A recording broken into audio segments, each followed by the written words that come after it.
Hello, everybody, and welcome to the latest in our series of podcasts brought to you by the team at Export to Japan. And for this particular podcast, we're looking into the hydrogen market in Japan, and we will be looking at where some of the opportunities may be for UK companies to get involved and partner and do business in Japan in the hydrogen sector. To help us do that, we've got two great guests today. We have Richard Lyle, who is a face that may be familiar to some of you. He was on a recent podcast telling us all about his exciting role at the British Chamber of Commerce in Japan. In this capacity, Richard has his day job, which he is a director of a company called Intralink, who are one of the market-leading expert companies on helping international companies break into the Japanese market. And Richard, as a director in that company, Richard heads up the energy-related projects. So, Richard, welcome to the podcast once again. Great to have you on board with us. Thanks, Steve. Looking forward to sharing my insights on the hydrogen economy here in Japan. And we also have another guest with us today, Joe Howe. Joe is the Professor of Energy at the University of Chester. He's also the chair of the Northwest Hydrogen Alliance.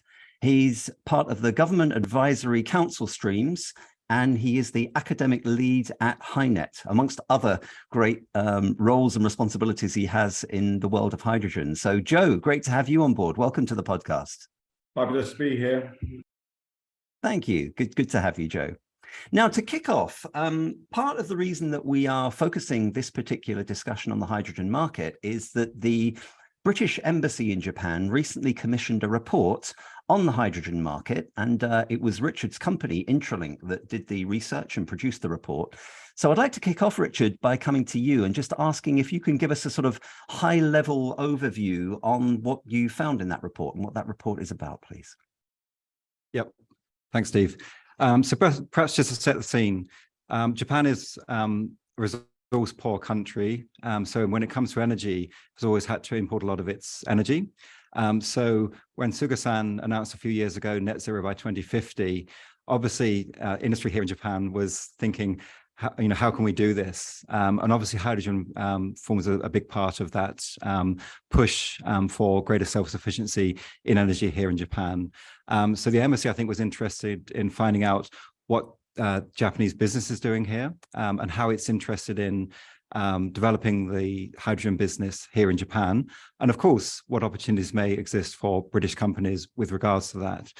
So in our research, we looked at all the different sectors from mobility through to marine, the supply chain, and so forth. And through that, talked about some of the opportunities and how the supply chain is being developed. Some of our key findings, of course, were the economy, the hydrogen economy here is very much less developed than Europe. It's growing. It looks set to double in size over the next few years to 2030. But the market here currently in 2020 was £4.2 billion and is set to grow to £7.2 billion by 2030. So it's still small compared to Europe and the West, of course.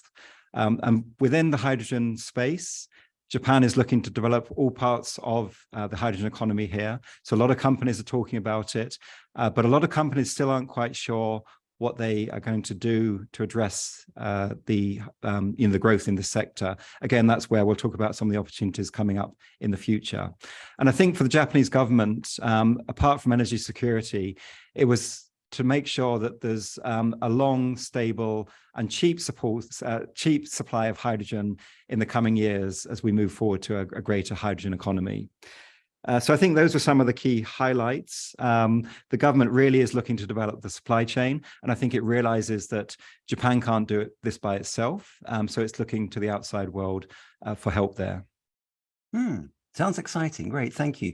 And I'll just mention at this point that the report that the British Embassy commissioned that Intralink delivered, there is a version of that will be available via the Export to Japan website. So I'll tell you a little bit more about how you can get access to that as we come towards the end of this discussion. But Joe, if I could just come over to you for a moment. Richard touched briefly there. He mentioned about the Japanese government and their role and their sort of roadmap for this. Do you have, from your knowledge and experience, are there any further comments you could add about the Japanese government and their roadmap for hydrogen development? Yeah, so the Japanese government was the first government to publish a hydrogen strategy 7, 8, 9 years ago now. And I found that quite inspiring in terms of informing my own work, and many of the ideas that came through in that first strategy, I subsequently tried to utilize and try to help shape things within the UK. Clearly, within the UK, we've accelerated very rapidly, and within Europe over the last 5 or 6 years in relation to hydrogen. I think we have quite a good engineering construction industry now around this particular space. We've really been pushing on the autothermal reforming agenda, that's taking methane and reforming it and capturing the carbon to produce hydrogen. And increasingly, we're looking at electrolytic options as well. Very good, very good. I mean, Joe, what, sort of following on from that point, what do you see could be some of those key opportunities in the Japanese market for UK companies? Do you have any thoughts on that? Yeah, so I think there are a number. Firstly, I think there's quite a lot to do with front-end engineering design. The UK has some fabulous sort of companies, the likes of Wooden, etc., who have been leading on front-end engineering design around hydrogen production facilities, distribution facilities, and even consumption within manufacturing spaces, and then the supply chain associated with that. Secondly, I think we've got a fabulous engineering construction sector, those people that actually build infrastructure that can handle molecules and move molecules around areas. And then thirdly, I think we have some fantastic technologies around fuel switching. So taking industrial plants which traditionally used methane, and then switching them over to hydrogen, and therefore no emissions associated with that. And we have quite a long track record of doing that. I could carry on. We're really good as well with hydrogen storage within the UK, or we're getting very good at hydrogen storage within the UK. But again, that requires those engineering procurement companies and the feed studies and the regulators. Yeah, I think we're in a great position to work collaboratively with Japan, and indeed potentially see some exports into the Japan market. That sounds really, really exciting. I mean, and Richard, from your perspective, I know you've had years and years and years of deep experience of helping international companies and British companies come into the market, particularly in the energy sector. From your perspective, do you see, is that a good summary that Joe's given there? Are there any other opportunities you see, or anything you'd like to add to that, Richard?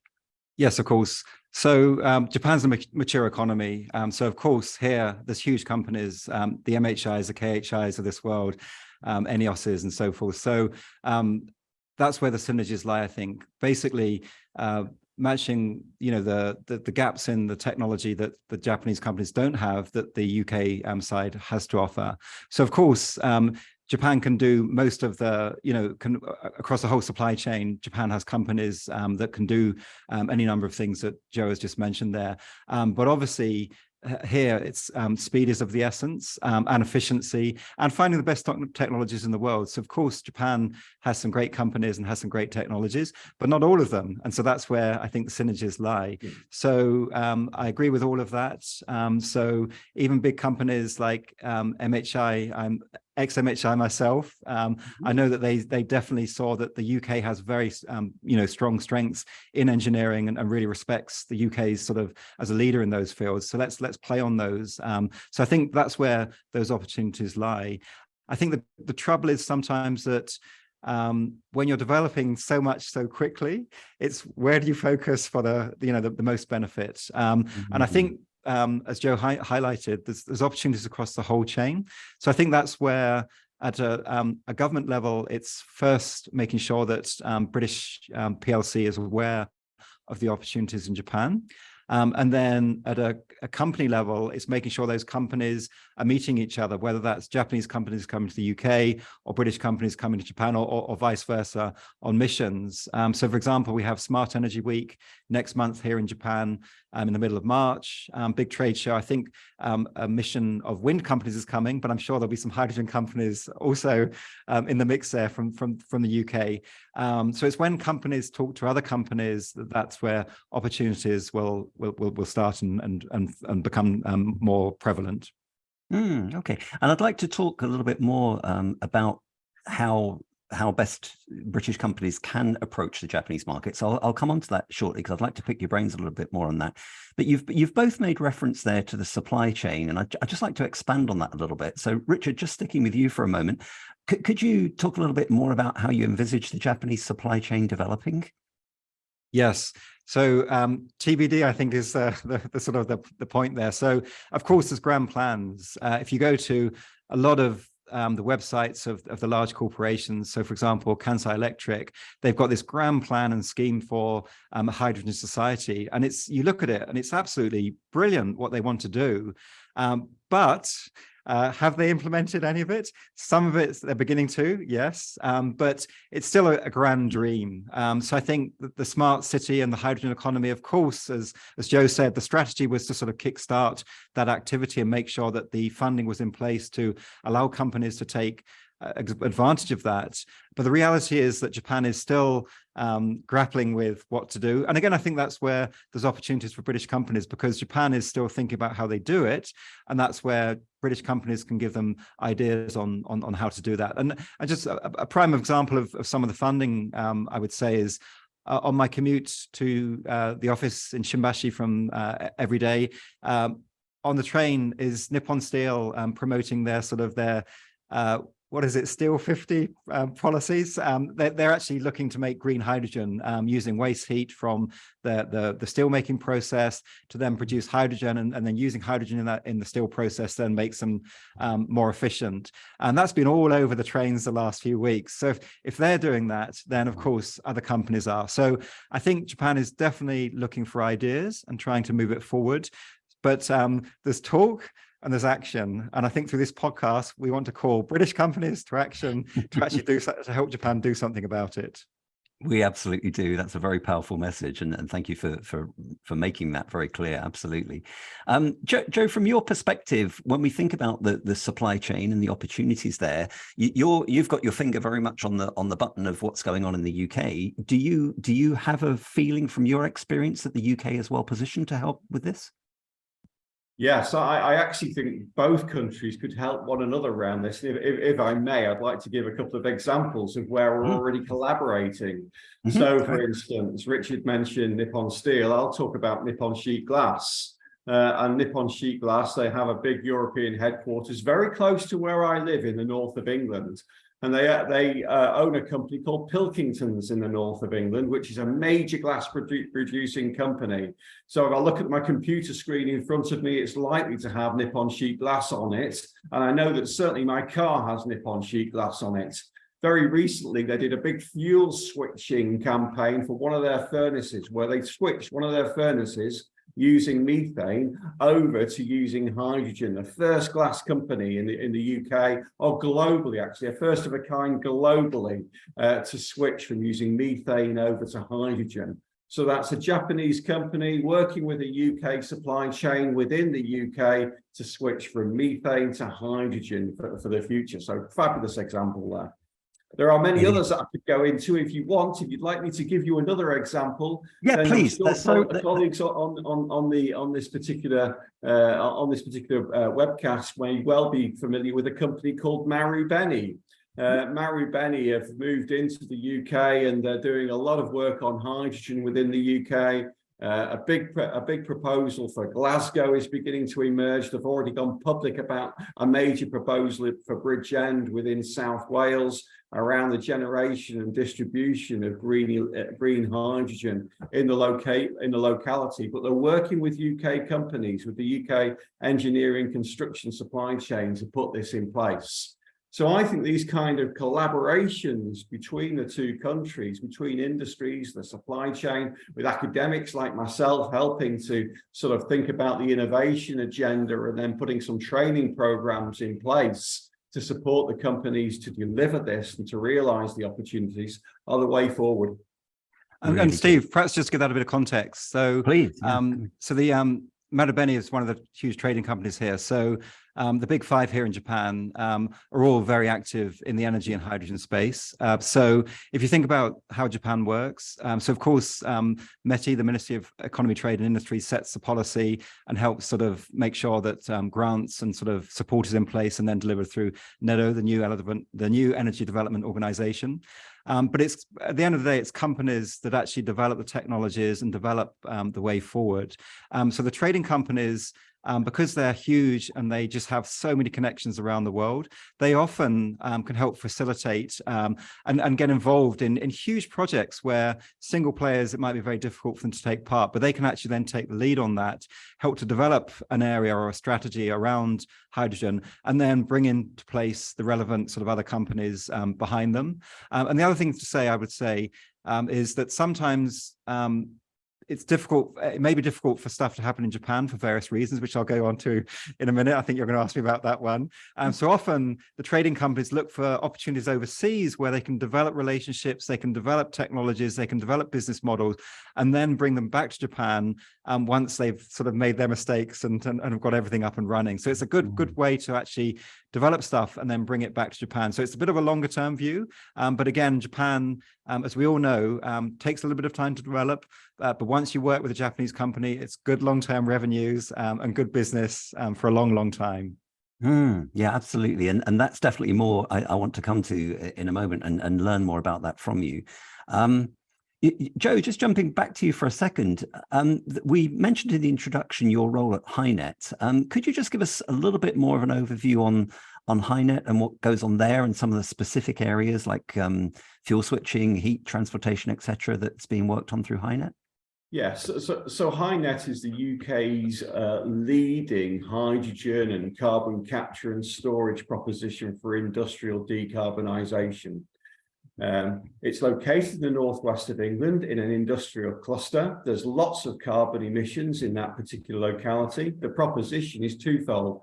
Firstly, can we capture the carbon? Can we transport that carbon? And can we store that carbon in existing underground facilities? Or secondly, where it is feasible, can we switch those industries away from using methane, using gas, and switch them across to hydrogen? We've had substantial government support and funding around putting in place a series of demonstration facilities. Government's been amazing in terms of listening to the industries in the locality to put in place appropriate business models, revenues, incentives, and working with us to make sure that that is commercially viable. And I think it's just a major example. We're in a climate and ecological emergency. It's a major issue here within the UK with the net zero legislation. And it's something that industry really wants to work with government on to try and address the major challenges of that and to ensure that we remain onshore within the UK, develop the technologies, develop the supply chain, and then work internationally to export those opportunities.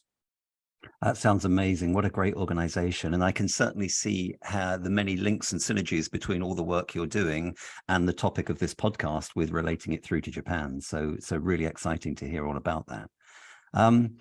So Richard, just coming back to you for a moment. So it's very clear from this discussion so far, the wealth of experience that you've got in this particular sector. And I want to come on to those sort of tips and thoughts that you can share for companies that are looking at Japan, perhaps for the first time. And this podcast might be triggering their interest in this particular sector. But before we go into the detail of that, could you just give us any thoughts on any particular companies? And I know sometimes there's great confidentialities and you can't reveal, it's difficult how much you can reveal, but anything that you are able to share about any companies or any particular areas that you've worked in the hydrogen space? Yes, so we've worked with a number of companies over the last few years in this space, British and other companies. So we worked a number of years ago with Ceres Power, helping them to develop their business here in Japan. They now have a country manager running that business. They've been in the market for a long time. In this region, they're very active with their partnership with Doosan in Korea, and Weichai in China, of course, and then Bosch in Germany. So they're going from strength to strength as a company. We've also worked with other projects in the hydrogen space, currently on a project which is using waste heat and putting that through a reactor to generate hydrogen. And then a number of years ago, we worked with an on-site steam methane reformer project for small-scale production around refueling stations, for example. So those are just a few examples of some of the companies we work with. In terms of how British companies should approach the Japanese market, let me start with perhaps a very sort of generic answer there, and then perhaps later on I can talk specifically about hydrogen.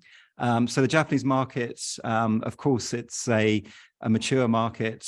There's lots of companies here that have been here around for hundreds of years. So they, are very big and experienced companies. So for any British company coming here, do your homework. When you're going to visit companies, make sure you know who you're meeting. Be prepared. Be courteous. Japan is an island nation like the UK, so talk about, break the ice at the beginning of a meeting. Talk about the weather or whatever, and put your counterparts at ease. They will try to pick your technology apart. They want to understand everything and anything they can. So again, that's where pre-NDA, of course, give as much information as you can, but obviously post-NDA, that's a different thing. I think the final thing is make sure that the right people are in the room. A number of stories I've heard about people come here, they say, oh, Japan wasn't interested in my company or technology. And I say, who did you meet? And they show me who they met. And I think, they were meeting the wrong person. So that company probably was interested in them. They just were meeting the wrong people. And it was just too much trouble for that. It just didn't go anywhere. So I would say all of those things are generic things to help companies in Japan. But being prepared, I think, is the most important thing. And just at the end of the day, a Japanese business person is the same as a British person. They're looking for opportunities. They want to find synergies, and they want to build a relationship, importantly. Very good. And Richard, again, from your many years of experience, what's your view and your advice to our audience in terms of their approach from a timescale point of view with the Japanese market, comparing that to other markets other international markets? What's your thoughts and advice on timescales and those aspects of coming into the Japanese market? Yeah, so be patient.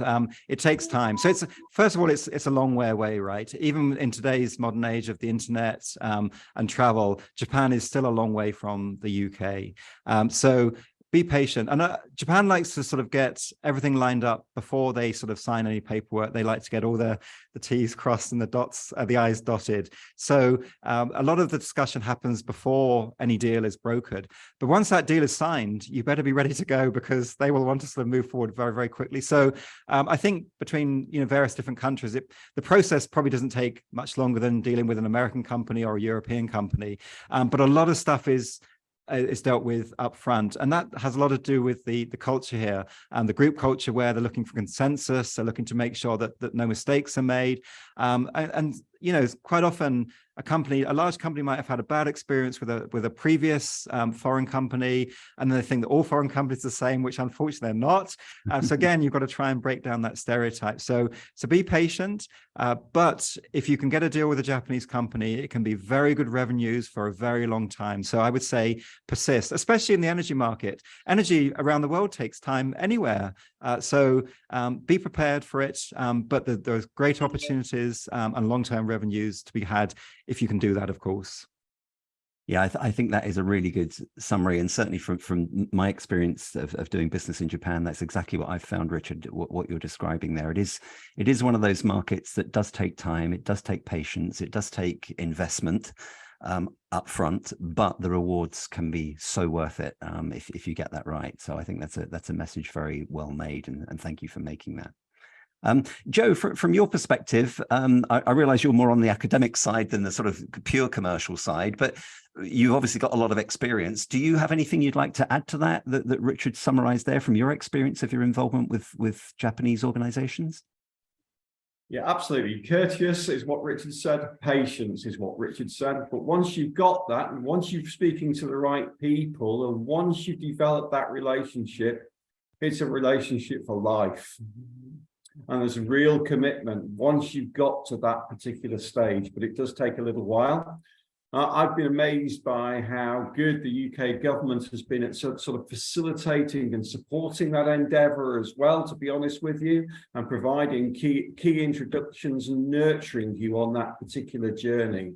But Japan is an amazing place to do business, and there's lots of opportunities, either working with those primary anchor companies, but also working in sort of more distributed locations with localized distributive supply chains, like in Fukushima, for instance, with the whole endeavor around hydrogen that's emerging up in Fukushima, which is a lot of local companies working together to support this agenda and promote this agenda with industry. Very good, very good. And thank you, Joe. Yeah, that's another great summary to add to it. Well, listen, gentlemen, we're coming towards the end of our time together, and I would like to just thank you both for sharing your valuable time. I know you're both extremely busy men, so it's very good of you to give up this time. And I hope for all those listening in to this podcast and this discussion, I hope that's given you a really nice overview of the hydrogen market in Japan, and in particular, where the opportunities may be for UK companies. Just a reminder that the trigger point of all of this was an initiative by the UK government through the British Embassy to initially commission that report that Richard's company put together. And that is available for download via the Export to Japan website. So we will include the link of how to download that report as part of the publication of this podcast. So I would urge you to download and have a look at that report. Then beyond that, there will be a lot more initiatives going on to help UK companies come into the market. So the UK government through DIT will be carrying on initiatives to support UK companies. So look out for further information on that. There are organizations out there like Richard's company, Intralink, that have a wealth of experience of helping UK companies. Richard gave us a couple of good examples of work that he's done to support companies. So for those that want a much more in-depth, deeper, ongoing support, there's organizations like Intralink out there that can help. And then, of course, there's people like Joe out there on the radar as well, with an awful lot of experience and wisdom and connections, who is also willing to help and support along the journey. So lots of points of support out there, and feel free to reach out to any of us for any further help you need. But that just leaves me to summarize by saying, Richard and Joe, thank you both for your time today. It's been an absolute pleasure to catch up with you both, and thank you for sharing your time and your wisdoms with us. And thanks everybody for listening in. I hope that's been a great discussion for you. Thank you.